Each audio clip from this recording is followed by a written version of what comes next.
All right. Well, we'll let other folks trickle in as I'm going through the intro, but welcome everyone to our webinar.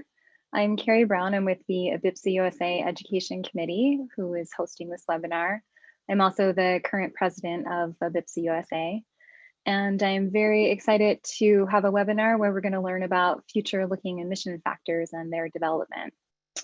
We have two speakers today, Mike Sontag from E3 and Peter Gagnon.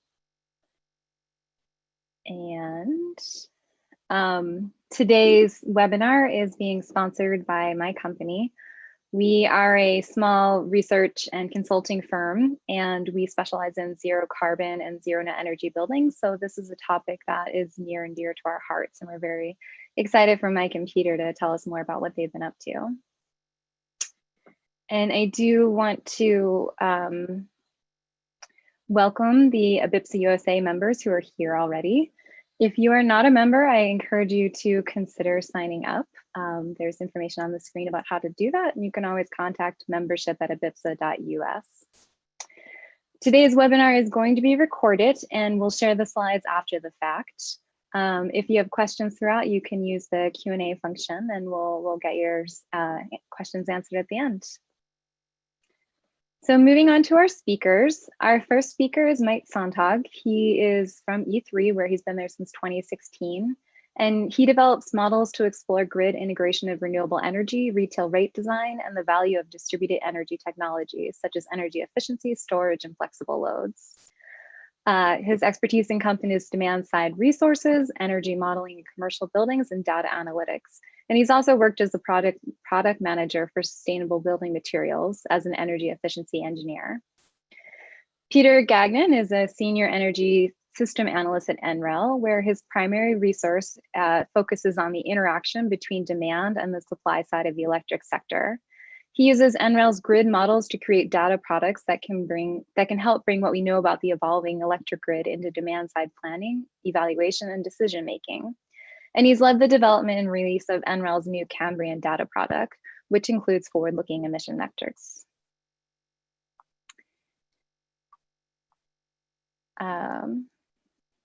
So without further ado, I will pass it off to Mike, who will be our first presenter. Thank you to Mike and Peter. Great, thank you, Gary. Let me bring up my slides here.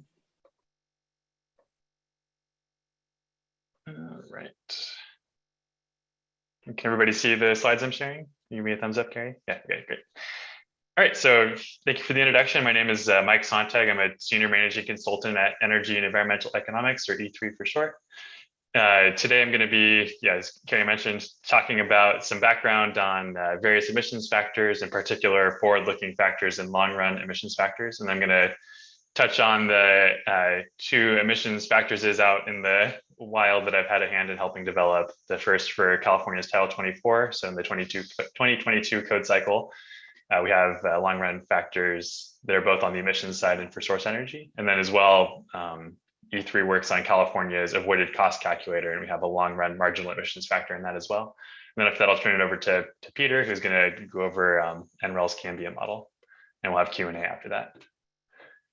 So just to start things off, when I start thinking about emissions factors and how to bake them in, I always go back to these pillars of decarbonization that E3 has worked up in some of our deep decarbonization pathways studies. So, kind of the map for decarbonizing the economy is that you pursue energy efficiency, all loads that you can electrify, you electrify, you then decarbonize the electric grid, and then work to decarbonize other fuels that remain, and then other sources of GHGs through non-combustion sources, in particular for buildings. I think we see this a lot with the first three pillars of efficiency, electrification, and decarbonization of electricity.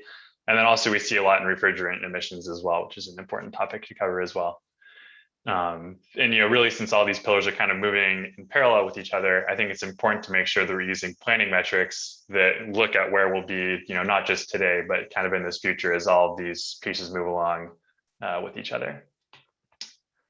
So that brings us to forward-looking emissions factors. I think I'm sure folks on this can recognize are used in many places, whether we're modeling trade-offs between building design decisions. So you're looking at building electrification, looking between electric heat pumps or natural gas fueled equipment, or if you're trying to weigh, behind the meter solar, either on its own or with storage versus grid electricity, you want to make sure we get the emissions factor right in your analysis.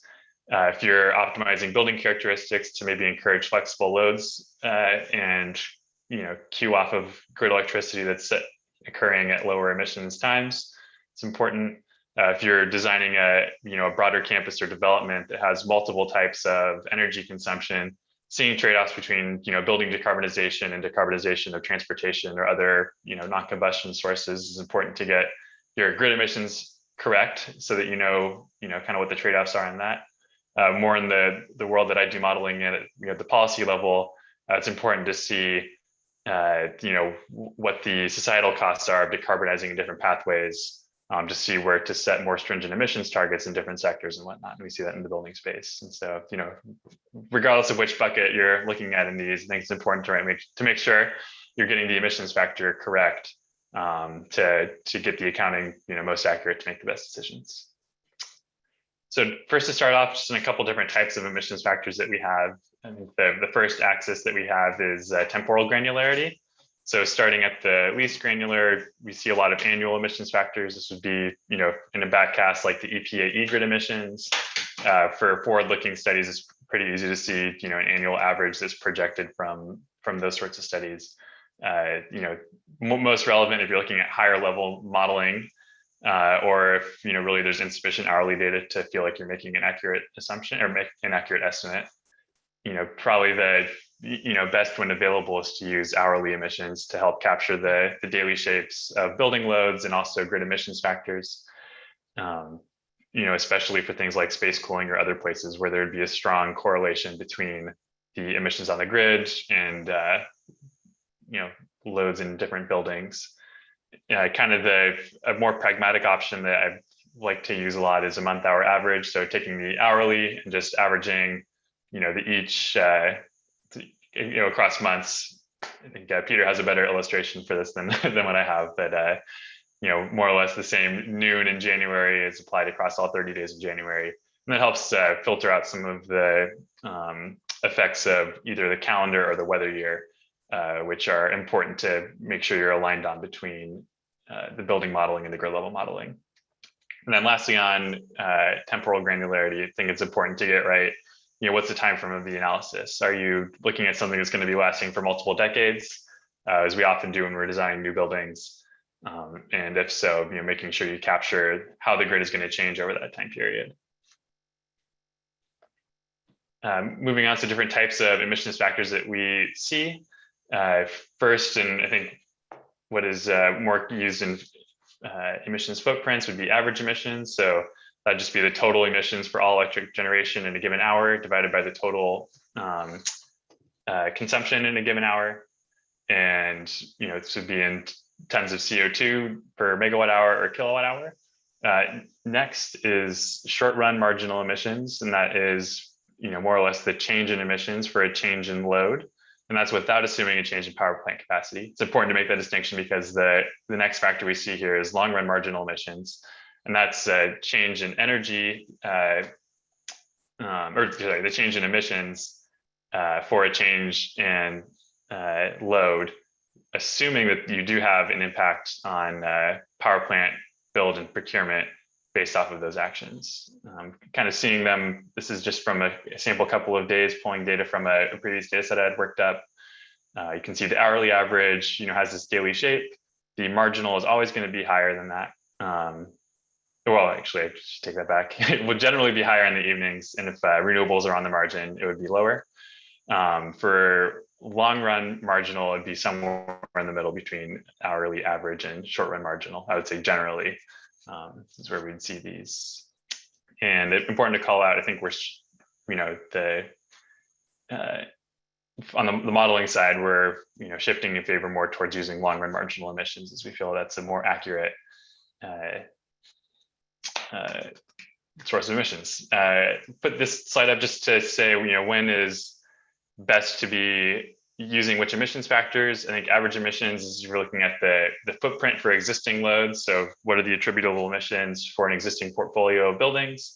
Short-run marginal emissions would be best used if you're looking at the short-term emissions impact from slight changes in load. So if you're trying a new HVAC control scheme that you'd implement this year, not necessarily a permanent change, perhaps not so long lasting. Short-run marginal emissions would be more accurate, and then long-run marginal emissions, we would lean towards those if you're measuring longer-term impacts from lasting changes in load. So if you were speccing in an all-electric building versus a mixed fuel building, looking at the emissions over the lifetime of the building, assuming that it's going to have some impact on load that will then trickle up to procurement eventually. Carrie had asked us to go over a little bit how we calculate the emissions factors, just to give a high level map of how we've done this in the past, as well as how Peter's team at NREL has worked this up. I'll have a more specific example for the TDD or the Title 24 metric in a minute. But basically, first we start with the load forecast. So we say, what are the annual and hourly loads on the grid going to be in a given year? Next, we run that through what's called a capacity expansion model. So looking at what generation resources exist on the grid today and what new resources are going to come online to serve the new load. Then we run a production simulation model, which says, given that resource portfolio that we've created in the capacity expansion model, what is the hourly, what are all the hourly generator, or what are all the electricity generating resources going to be doing on an hourly basis? So how much renewables are in a given hour, how much, more efficient gas plants, less efficient gas plants, coal, what have you. That impacts the emissions. And we lastly run a post-processing step to go from this production simulation output into, just more emissions. The softwares we use for this, the software packages we use for this, will typically report out prices and total emissions, but finding the marginal emissions is a little bit more of a modeling exercise. I wanted to give a peek under the hood of kind of what's happening in these production simulation models to give us a better sense of what marginal emissions are, in case this is helpful for some. So in any given hour, basically you're dispatching your cheaper resources first. So that's going to start with your renewables. So wind, solar, hydro, these will have, effectively no emissions. You then move into your more expensive resources, which would be, more efficient gas, typically. You keep working your way up this curve until you get to the point where you hit your load. If you have periods of higher load, you'd be into the higher emissions factor resources. So this is more of your gas peaker plants, things of that sort.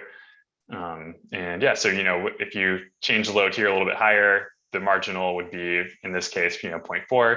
If you were to average this, you would look at both the renewables and the gas that you have online. I think if you wanted to move to a long run factor, you would both need to say this is what an hour of load would look like, and then also correct for any associated renewable build you would have. So to illustrate that, this helps show for a long run source, this blue arrow here says if we increase load, we have this associated short run marginal emissions increase, kind of what we saw in the last plot. We then say that there's some binding, renewable energy procurement policy that basically says that some of this load must be met by zero carbon electricity or renewables. So whether that's an RPS, a binding emissions constraint, the utilities will need to go out and procure enough load, over this year, next year, and so forth to reach that target. And so we back down on emissions a little bit and have it in the middle. So regardless of what your binding policy is, you go up on short run factor, short run emissions, come back down a little bit, and then have this, slightly smaller net effect. I wanted to call out that there's a couple different policies that could bind this. We assume often in California that's a renewable portfolio standard. This is probably most common, I would say, in different states in the US, and I'm not sure as much internationally, but it basically says that utilities must serve some percent of their annual load with renewables. Say it's 50% or 60%. It's what a lot of goals are for the 2030 timeframe. So based on the annual accounting, if load increases a little bit, they'll need to meet enough to hit 50% of that load is coming from renewable energy sources. Another way to look at it is from an average emissions intensity. This is what we assume in the avoided cost calculator currently. And basically utilities are, assumed to be binded to this annual average emissions intensity. If they go above that, they would need to procure more renewables to get down to it. If they exceed it, they would have some budget to loosen up in other places. We see this, the next one is if emissions for the electricity sector are capped entirely, that would mean that any incremental load beyond that forecast would effectively need to be met by zero carbon resources. That one is not as common yet from what I've seen, but could play out more in the future. And then the other case would be in a region that does not have binding renewables policy, just if there's market-driven renewable build. And this would be more common than one might assume. Basically, given today's gas prices and gas plant efficiencies, there have been some studies that show that building new renewables is actually more cost competitive than running existing gas plants. So in competitive wholesale markets, we've seen that driving a lot of renewable energy build. And so one might assume that as you increase load and need more energy resources on the grid, even without some of these binding renewable energy targets, we might see some level of renewable energy build to meet all of that. And then lastly, to touch on this, just a couple other considerations that I think are important to call out. So as we're creating these metrics, it's really important to make sure that we're matching weather years correctly. And so we went through a pretty lengthy process in this with the recent 2022 Title 24 metrics development to create a consistent weather year for both the grid conditions and the buildings. A lot of building simulations otherwise, we see our run in TMY, which is kind of a sampling of many historical months over many years that are dependent on the region and whatnot. So it's not necessarily consistent at the grid level. And you want to make sure that any weather patterns that affect building load, so outside air temperature, are coincident with what the conditions would be on the grid. So if it's a hot day for your building, you would want to make sure it's a hot day for the broader region, and see the emissions factors on the grid reflecting that. It would be, again, more up into the dirtier generators. Yeah. Also important in that is getting the calendar year right. So making sure that your weekends and weekdays and holidays are all matched up between what the production simulation run has and what your building simulations have. And this is where I would emphasize the use of using month-hour averages for emissions factors. Is if you can't get them quite to line up quite right, I think it's better to just pull up a level of granularity to make sure that you're getting the generally the right signal over time. And then lastly, this won't pop up in any electricity emissions factors, but important to look at non-combustion emissions from both refrigerants and I would say natural gas leakage as well, as they do have a pretty large impact on emissions generally, and would be incremental to any gas or electricity emissions you're modeling. Let's see. I think I'll hold for questions until the end, just to continue chugging through this. So giving you an example on the 2022 Title 24 LongRun marginal emissions and how we created these. Just as some background for those who aren't familiar, Title 24 is California's building performance standards. So there are a couple names in the call that could probably help describe some of that better than I could, but we've traditionally evaluated building performance using what's called TDV, or time dependent valuation. It's an hourly metric that's meant to represent utility bills more or less over the lifetime of the building. And it's a function of both retail rates and wholesale energy costs. So the different wholesale costs are what give us this hourly shape and provides a grid harmonization signal. In the 2022 code cycle, the CEC released a long-run source energy metric as a parallel metric to complement TDV. It's meant to be a proxy for GHG emissions to kind of give an emissions harmonization signal. And related to the source energy, we released a long-run marginal emissions factor as well that I believe is incorporated into the CBEC Res and CBEC Com software, and would be available as an additional data set too, just for measuring emissions more directly. Going through how we calculate it, just as a quick example. So, again, kind of as I had laid out previously. So first you look at what the short run marginal emissions are based off of our production simulation modeling. Next, we look at what the impact of the renewable energy procurement policy is. So in this case, California's RPS standard. And we look at the avoided emissions from that incremental renewable generation associated with that. And then lastly, we remove that avoided emissions from the renewable generation from the short run emissions. It's a little bit of a mouthful, I apologize. Yeah, and again, to time this back to before, our binding target is the Renewable Portfolio Standard, or RPS. So stepping through this, again, we start with our production simulation modeling run. In this case, we use Plexos. This is downstream of running a capacity expansion model, which E3 has a model called Resolve for that. It's what the California Public Utilities Commission uses for integrated resources planning. We set a target consistent with California's binding targets at the time. We created these short run emissions. These are presented here in a month-hour chart, but I will note that they are hourly, so 8760 numbers. Next, we looked at what renewable generation would need to get built, and based off of the profile of that portfolio, what the avoided emissions would be from those renewables. And took that number and netted it up to a full year. Changes each year basically. As we increase RPS, we get a higher emissions factor or higher avoided emissions for that year. Then we subtract that out from the short run marginal emissions factor and we'll end up with our long run marginal emissions factor. It's a lot to sink in there, but basically we end up with this similar heat map that is just more or less taking out a fixed amount of avoided emissions each year. So if we flip back a couple slides to here, this is on the same color scale as the long run.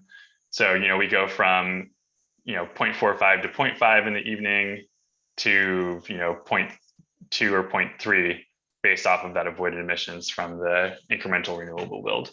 And this is what we would, expect to see if you have these, longer term planning decisions, from a new building that is able to influence the renewable build.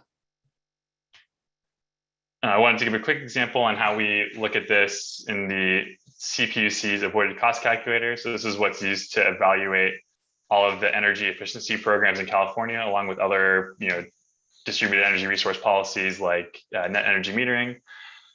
Basically, this uses a different approach. It's the same state in California, but different concepts on this, just based off of what different regulators decide is most relevant to their programs and policy. Basically, in this one, we assumed the binding factor was an annual average emissions intensity. And so it says that utilities, instead of getting to 50% RPS or 60% RPS, would have this emissions intensity that they need to be hitting each year. And that if they deviate above or below on the amount of load that they serve, they would need to get enough renewables basically to keep this same average emissions intensity.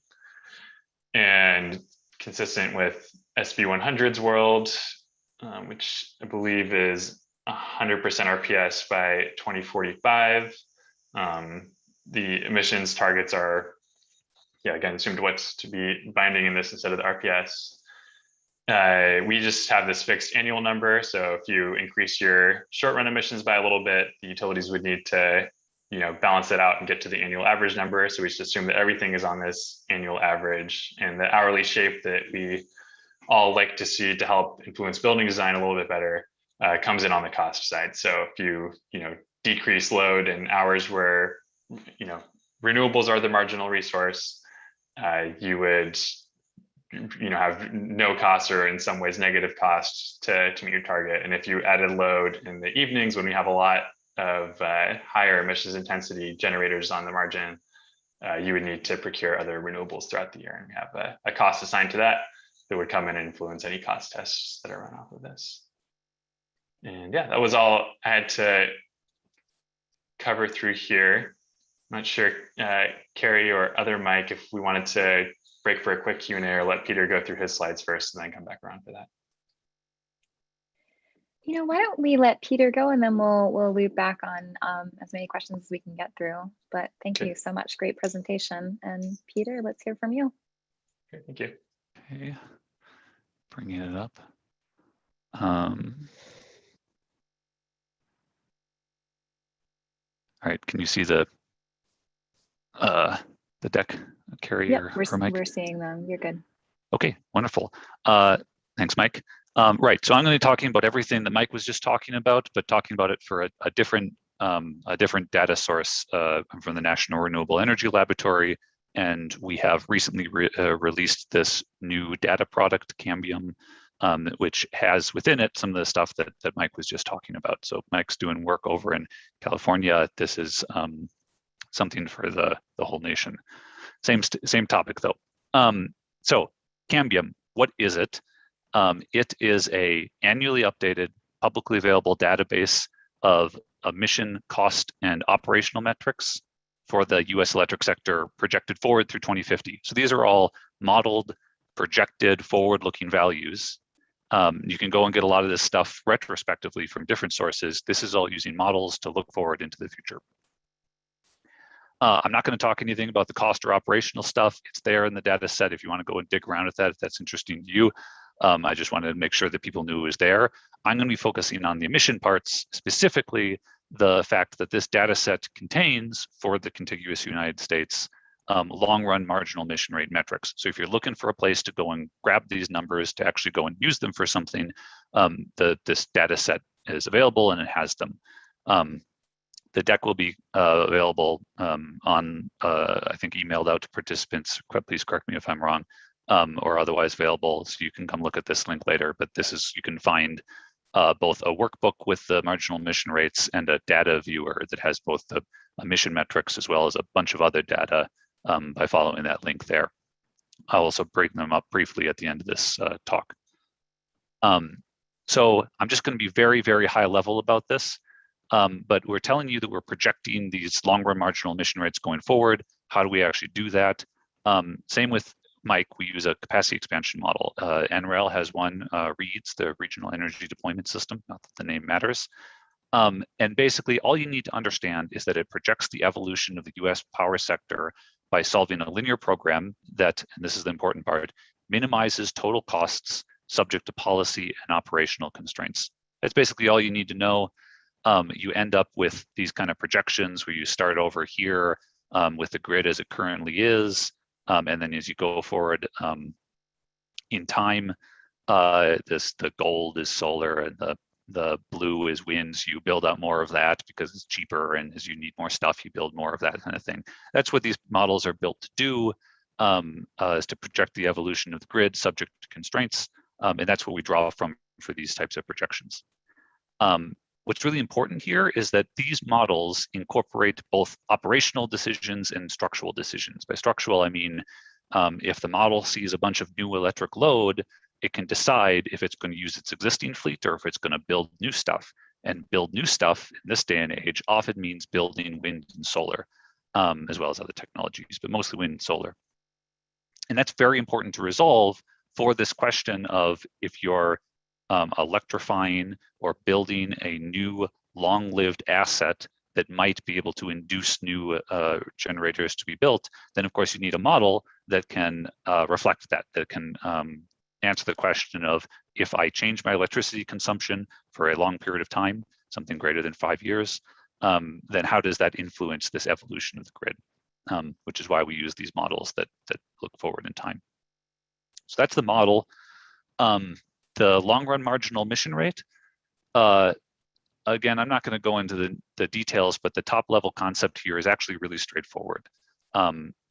We take our model, the one I was just talking about, REEDS, and we project how the grid's going to evolve. That's that plot that I was just showing you. So we show how the grid will be building more wind and solar, some nukes and coal will be retiring, that sort of thing, under a set of assumptions about the future will be like. This gives us a baseline scenario. Then all we have to do is, for each of these points in time, we rerun the model, but we add some electric load. We scale everything up by 5%.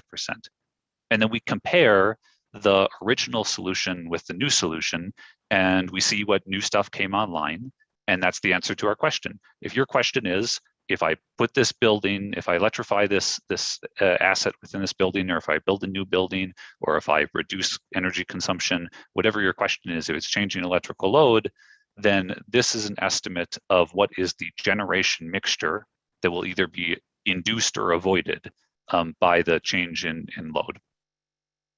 And then we just do that each year going forward. So we get this thing over time, so that depending on what duration you're looking at, you can levelize or average across a period of time. And I'll get back to that. I'll have an example of that shortly. So that's all there really is. We just have we project the future, and then we perturb the future by adding a little bit of load, and then we compare the generation mixture between those two things, and that's why we get the emissions. Hopefully that was at least a little bit gain some confidence in that we're not or where this is coming from, understanding, I should say.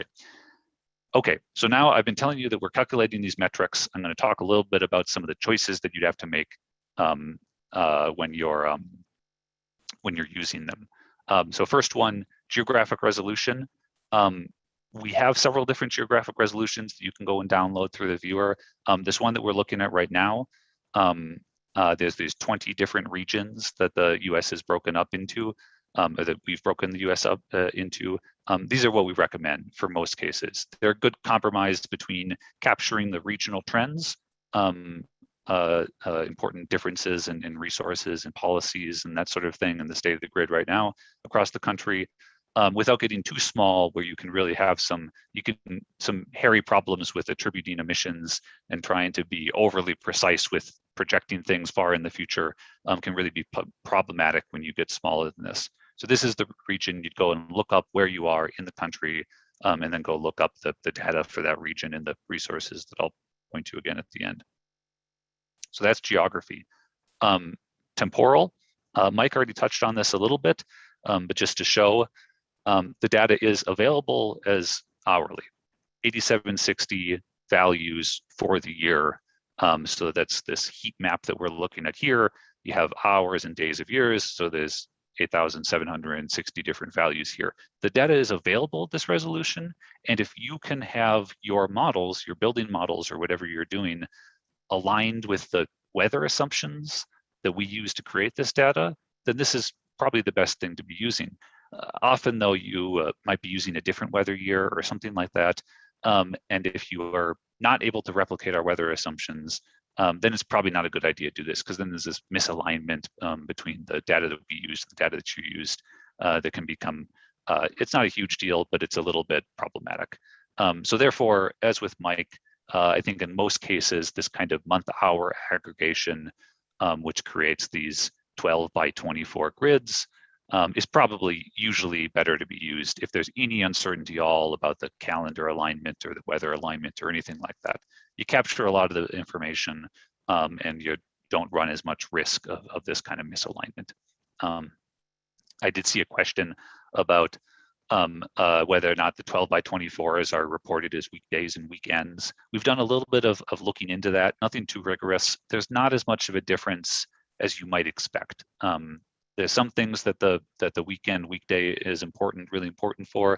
This seems to be not so much. So we're leaning towards right now, we're probably going to be making these available only as just 12 by 24s, not differentiating weekday and weekends. But I'm sure more people will continue to dig into this stuff over time, and maybe there's regions or types of questions that's important. Real quick, you can also just use 24-hour vectors. I'm not going to talk about that. It's just if you're looking at a thing that doesn't vary much over the season, or it's computation expensive to run or something, maybe you do that. And then lastly, of course, if you don't have hourly data, if you don't have any of that stuff, there's nothing wrong with using an annual number. You should just be aware that there are meaningful diurnal trends that are being obscured when you do that, but there's nothing wrong with it. So that's kind of the temporal resolution, like what should you choose when you're deciding what hourly versus these month average things. But there's another time related question, which is what is the time frame, like the years that should be selected. You're going to need to pick three things, at least if you're working with our data. Specify a start year, your evaluation period, and a discount rate.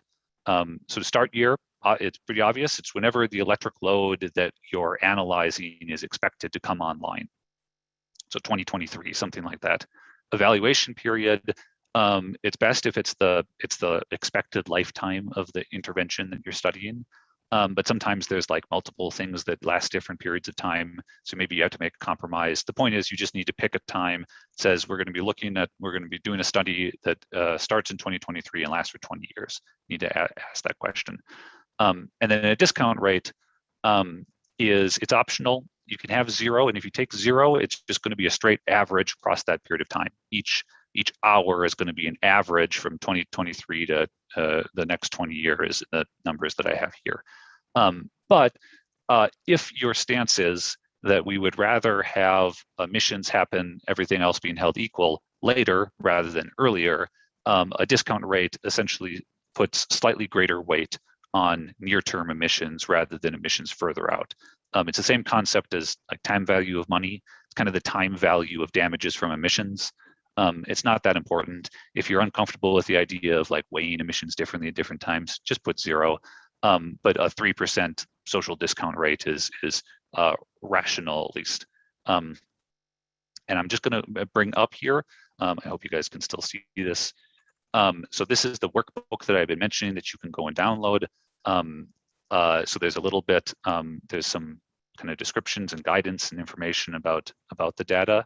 But then what I was just showing you is there's this page that will do these levelizations and aggregations for you. So you can go here and you can specify what your start year is. You can type in the evaluation period and your discount rate. And then it's calculating the values for each of the different 20 different regions that we've broken the country up into, and doing those calculations for you here. So then you can grab this and go and do whatever you want with it. Yeah, so this is the thing. This type of workbook has tried to make that levelization and the temporal aggregation across a period of time a little bit easier on folks, because I think that was a little bit cumbersome. So just about done here. Sorry, gotta bring this back.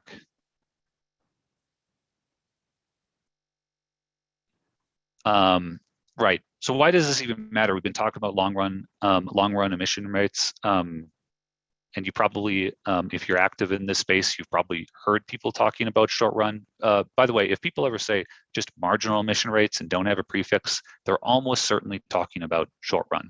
They're probably saying, what is the emissions from the grid, not taking into account anything more being built. That's what most of the work in this space is. So if people aren't specifying what they're doing, they're probably talking about the short run. And the reason why this matters, so sometimes us analysts, we try to tell you there's this important thing, and then it ends up being not actually that important. The distinction here between these two metrics is actually really quite important. 2 main reasons. One, long run is meaningfully less carbon intensive than short run. That's both because the grid is expected to change over time, but also if you're asking what are the what's the emissions if you can't build anything new, well, a lot of the new stuff we build is clean. So it's a little bit, it's very dirty. Short run, if you can't build anything new and you ask for more electricity, it's going to come predominantly from natural gas and coal. Whereas if you ask a different question and say, bringing this building online, what is the emissions that it's going to induce, taking into account that new stuff might be built because of that building? Now you have a mixture that has wind, solar, natural gas, and usually there's at least some coal in it. So it ends up cleaner, usually about half. So it's pretty important for like electrification decisions, that sort of thing. And then 2, you've already seen in the heat maps, there are seasonal and diurnal patterns that are really pretty meaningful. Basically, the most important thing is adding load during daylight hours is easier to serve with solar energy. And this is a way to essentially quantify that very obvious fact so that you can compare different measures or end uses, that sort of thing, in light of this fact. Just real quick, like I said, annual updated resource. So we actually have some new data coming out in mid-November. If you have any questions, reach out. Happy to chat about this stuff. And yeah, there's this link again, nrel.gov/analysis/Cambium. That has points you to documentation, links to the workbooks, links to the viewer, that sort of thing. And that's what I got. I'm just going to leave this image up here unless Carrie or Mike unless we want to bring up something else. Otherwise, Carrie, did you want to MC the questions? Or? Yeah, that sounds great. In the hopes of getting a few more voices for folks that ask questions, I'll briefly unmute you, give you a chance to ask it yourself. And if I don't hear from you, I'll read it for you. So first up is Alice Sung. Alice, I'm unmuting you now if you want to ask your question. Okay, I will do that one for you. Alice is asking, can you really unpack how the modeling takes DER battery storage and large-scale battery storage on utility side to the second sources used prior to having to move to rely on natural gas plants and worse? And this was during Mike's presentation. Let's see. I can speak a little bit to how it's done. I'm having a little trouble understanding, I think, some of what the question is asking on the second sources. But basically, in the production simulation model, it has, all of the, knowing what the load is in a given region. California, in our case, it would know what the loads are, how much solar is online, how much gas there would be, and basically the batteries would be dispatching to charge in the lowest cost periods, which would be typically when we have the most amount of renewable energy online. And it would discharge in the highest cost periods when we would typically have natural gas plants online. So there's a natural alignment of, battery storage cleaning the grid in some ways. Let's say, and Alice, if you could put in the chat window if that answers your question or not. I don't think this is necessarily what Alice was asking, but just real quick, the image that I'm showing right now has sorry, I can echo here. I think Eric might have come on and it's echoing at me. Sorry about that. I will. Yeah. Okay, sorry, just real quick, is that storage as well as other flexible resources are playing a role in these projections. There's actually a lot of effort that we have to put into to do this accounting of like, okay, so the storage is charging off here and then discharging here. So we allocate the emissions to where the storage was induced to discharge, that sort of thing. So we are taking into account flexible and increasingly flexible grid when we're projecting these evolutions out forward in time. Great. Eric Rubin, if you want to ask your question, go ahead. Great. And am I causing an echo now, or is this all right? You're fine. Okay, great. One question I had was, for a policy that induces load shifting but doesn't change the annual electricity consumption, does the same logic apply? Because maybe I'm not fully understanding, but what I see is that if we're talking about increasing or decreasing load, and we know that there's an RPS constraint or something like that, then we have to think about, well, if you're increasing electricity usage by this much and some percentage of that has to come from renewable resources, then that's going to affect what's built. If we're just shifting electricity but not actually changing the annual consumption, then should we still use long-run marginal emissions factors?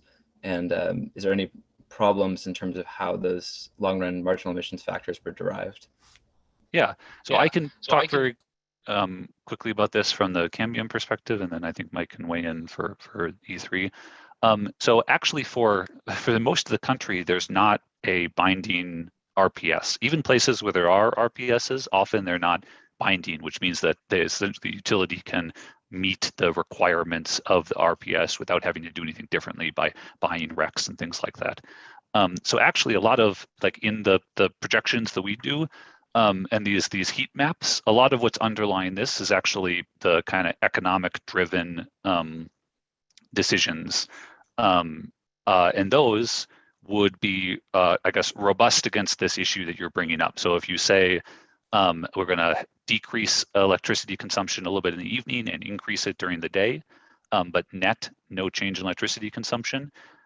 For these areas where we're just talking about the economics of the grid, that is, there's no problem there. That's essentially the way that we generated this data is fine to interpret like that. In the places the places with a binding RPS, then I guess frankly, I haven't thought that through quite as much. Mike, do you have any reaction to that? Yeah, I think if you had a binding RPS, if you're moving load from hours that would be served on the margin by gas to hours that are served on the margin by solar, then that would make meeting the RPS easier for the utilities. If that makes sense. So Mike, yeah. Would for flexible demand in California, would you recommend using the 2022 Title 24, those kind of underlying emission factors, the long run emission factors? Because I think that was calculated based on an RPS annual assumption. Yeah, if you're looking at it in new construction, it would be, you would want to use the ones in that come out of the Title 24 process. The avoided cost calculator ones, which are for existing loads, and realize confusingly a little bit different, you would not get penalized for the load shifting. It's on an annual basis, and so the accounting is such that it would be neutral on that. But you would save costs by shifting to lower cost periods. Mm-hmm. So not problematic to use long run for long-term load shifting. Yeah, I don't think so. And then, sorry, just one more quick question here. For Cambium, does that take into account policy constraints in the states that do have hard policy constraints? For example, in California? Yes. It is. The RPSs are represented in the model. Great. All right, we'll keep moving through. A question came in from Eric Holderup about do month-hour average emissions typically account for differences in weekdays and weekends? Peter, I know you already said that you didn't really see that much difference as you might expect. Mike, can you speak to that on your end? Yeah, we split it out that way before as well. Just, if the analysis feels like it's there's a particularly large difference in loads in weekdays and weekends, and if we're being extra rigorous, we don't have the matched weather years, we'll split it out that way. We still start with the same 8760 data and just use the extra ones. I don't have a good measure on benchmarking how much accuracy you gain or lose by including the weekday weekend factors, kind of what Peter was talking about. But if you have the extra time and you're starting from 8760 data and you feel it's important, it might be worth just taking a shot at it. Yeah. Thank you. Jamie wants to know, are these hourly grid emissions and TMY tweak files available somewhere for all California cities or just the 16 representative climate zones? The grid emissions the grid emissions are all mapped to the 16 different climate zones. In the model, it's effectively 2 different zones in California. So I don't know if there's any grid modeling wonks online, but you have basically Northern California and Southern California have some transmission constraints in between them. And so we kind of model the emissions factors between those slightly differently. So really that's the only level of granularity geographically that makes a difference in the TDV metrics for emissions, at least. The costs are a little more granular than that.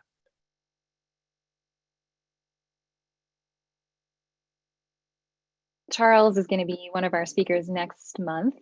Charles, I'm going to let you go ahead and ask your questions. Thanks, Carrie. This is a question for Mike. You mentioned refrigerants. ASHRAE and others have published tables that show percent leakages. Has E3 looked at this in detail, and do the leakages scale just with the size of the refrigeration equipment, or do they scale with use? Some systems, the amount of refrigerant is sort of independent of the capacity of the equipment, like variable refrigerant flow systems. Do you have any advice on how to translate percent leakage rates into annual carbon emissions so that we could compare gas and electric systems?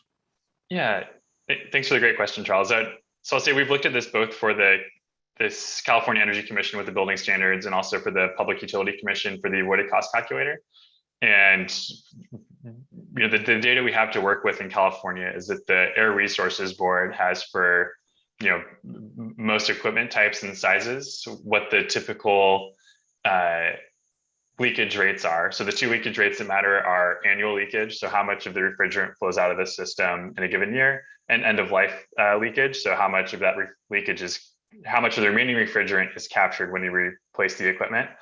For residential, the refrigerant capture is quite poor because there's not great programs for collecting that. It's a small volume, so you assume a lot of it gets leaked to the atmosphere.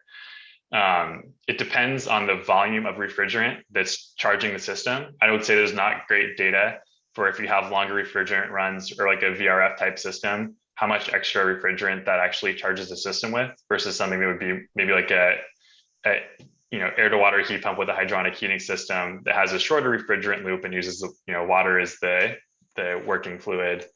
I think it's an important number to get correct. If you had a specific building design, you would be able to drum that up a little easier. And then as far as calculating the emissions or equivalent carbon emissions, you basically need to know what the global warming potential of the refrigerant that you're using is, and then equate that to CO2 equivalents on an annual basis based on the annual lifetime or annual leakage, and then end of life leakage. We have a refrigerant leakage calculator that's published as part of the 2021 avoided cost calculator that does just that. I'm happy to send a link to that if you're curious. Yeah. Could you put that calculator maybe in the chat box for us to? Sure. Thank you. Great. And Charles, you had a second one right after that.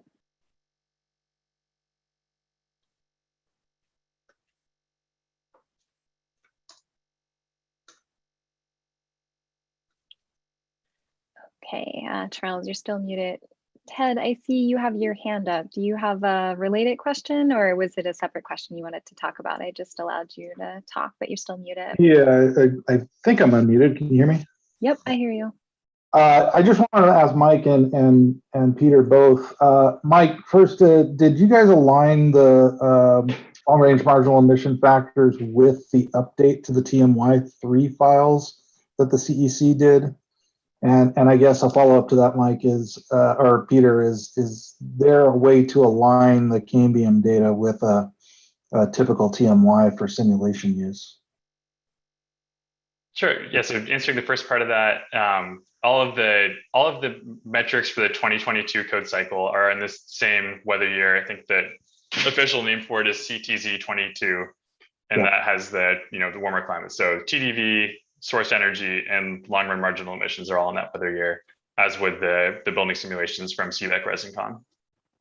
Great, thank you.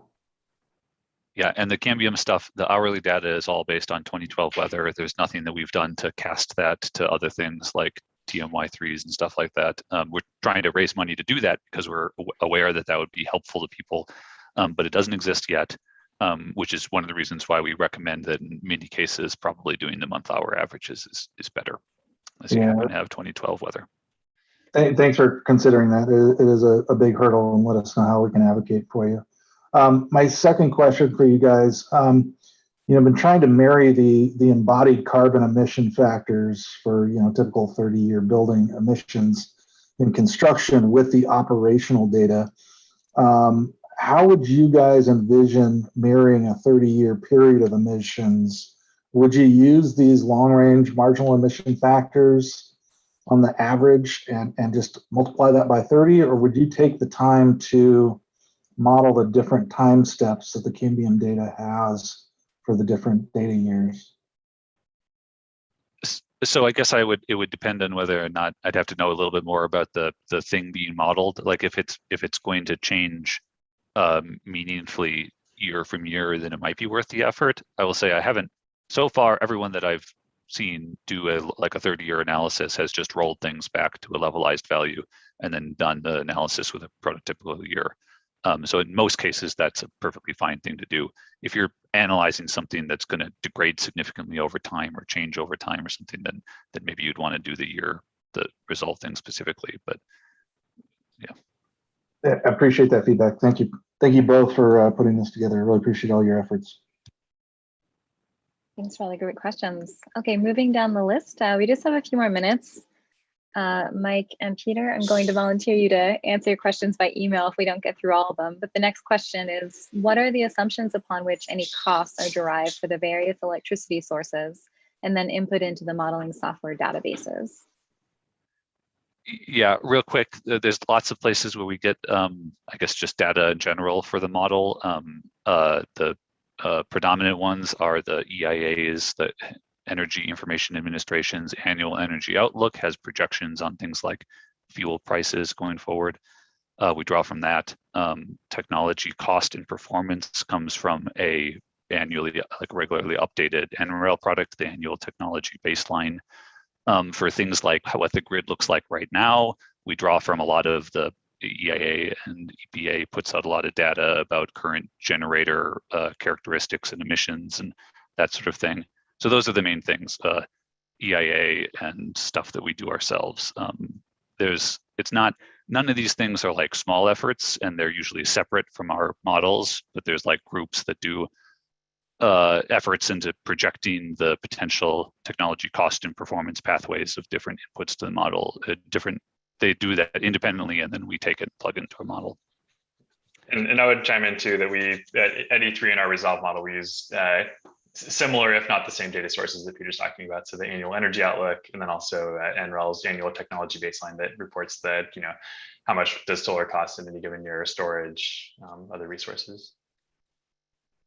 Great. Next, anonymous attendee. How does your load projection take into account PV plus battery storage in DERs, stationary and mobile batteries, that are optimized to zero carbon, effectively reducing grid demand? Yeah, all I could say real quick is that it's in there. So like here, like distributed solar, for example, is that little slice there that's reducing. We have a different model that projects the adoption of behind the meter resources, and then it does decrease the demand on the rest of the grid. So it's in there. It's not very. It doesn't have a dramatic influence on these features, but we have it in there, and we resolve how it decreases the demand on the bulk power, burden on the bulk power system. Yeah, and I would say in our modeling, we take a California distributed PV forecast that the state runs, and I think it's something on the order of adding a gigawatt of rooftop or behind the meter PV per year over the next 10 years or so, which is ends up being a fairly significant chunk of California's peak load. And then there's some accompanying behind the meter battery storage being that as well. Like a lot of those assumptions are, at least the ones that we pulled from for Title 24, discussed more in the CPUC's Integrated Resources Plan proceeding. There's a lot of effort put into getting those all correct. Okay, great. Well, unfortunately, we are at time, so I think we're going to have to hold it on questions. Mike, Peter, any last thoughts? And I'm hoping you're willing to follow up with folks afterwards to get all these great questions answered. Nothing more for me. Thanks for everyone's time. Okay. On my end, I just want to share really quickly some upcoming webinars that we have. There's a jam-packed IBPSA-USA schedule coming up in the next few months. Again, if you're not a member, I encourage you to consider, but you're always welcome to join our webinars. You can find all the information on our website. And I really thank everyone for coming. A month from today, we're going to hear from Charles Ely, Randall Higa, and Drew Crawley. This will also be on future-looking emission factors, but they're going to be giving some of their insights on applications for various uses around the country. So with that, Peter, Mike, thank you so much for putting this together. It's great to see your work, and I really thank everyone else for coming. Thanks, everyone.